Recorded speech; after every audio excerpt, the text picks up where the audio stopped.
Okay, folks, I think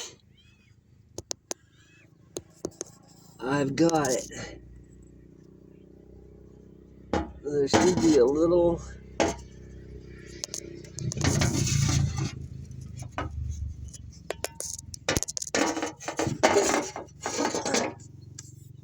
let's see if I can get this out of here.